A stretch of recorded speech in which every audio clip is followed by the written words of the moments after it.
Jaden Keller the other day. What have you seen out of him? His progress? JK? Yeah. You know, he's one of the best leaders we have on the football team. He works at his craft. He's selfless. But watching him progress through, he's been banged up with some stuff, but continues to come to work, takes care of his body, does things right on and off the field. He's an emotional player, but plays with great leverage and ability, and he's a special guy. He was on the 2021 team that had an interim coach in the year. Did you see him step up when he took over in the interim role this year?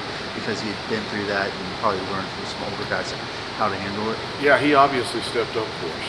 I mean, he's on our leadership council. He's one of those guys that doesn't mind standing in front of the team and being able to really talk and lead. Whether that factored in, I mean, you'd have to ask him if that factored in for him. But he's been an integral part of keeping this locker room together, keeping this team focused, and he's been really good for us. Have you looked at this O-line's developments over the last month? They've kind of had the same lineup in there. Yeah, the thing about those guys is they've started to gel, right? Being on the same page. They fought through some injuries, they fought through some other things, but they stayed hungry about the process.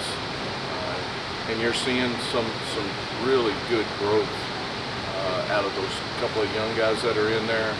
The inexperience early in the season kind of showed up, but as those guys have gotten more reps, more game reps, more practice sessions, more film sessions, you see the maturity that's starting to happen with them, and that's really good. What kind of challenge will FSU present to them, just in terms of alignment, in terms of size? Yeah, I mean, they're big.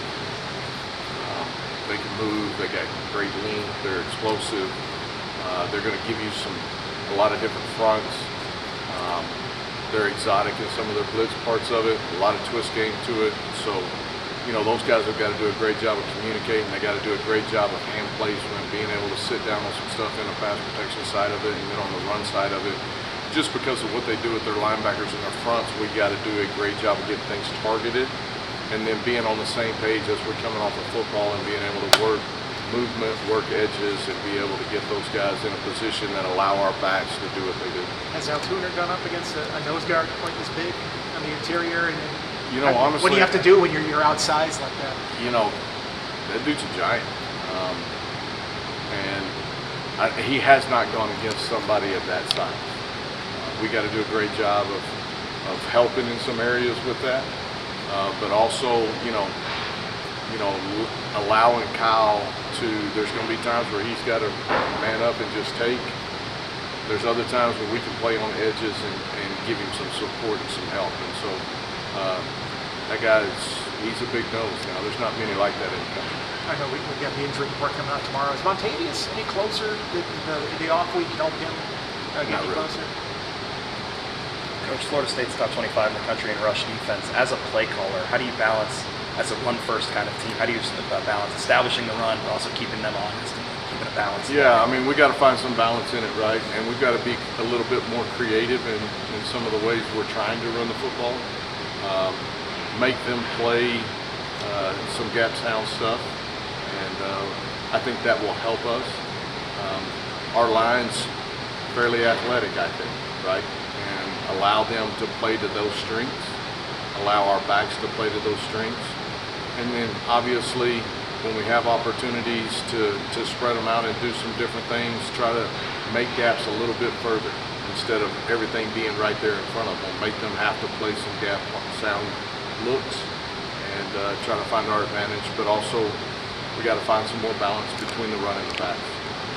Now that you've had 2 practices under your belt after the open week, how are the guys looking? Honestly, coming off this break, and having 2 bye weeks this close together is a little bit unusual this late in the season. So I thought they handled it really well. During the bye week, I thought we got the reps that we needed. We got some recovery in there.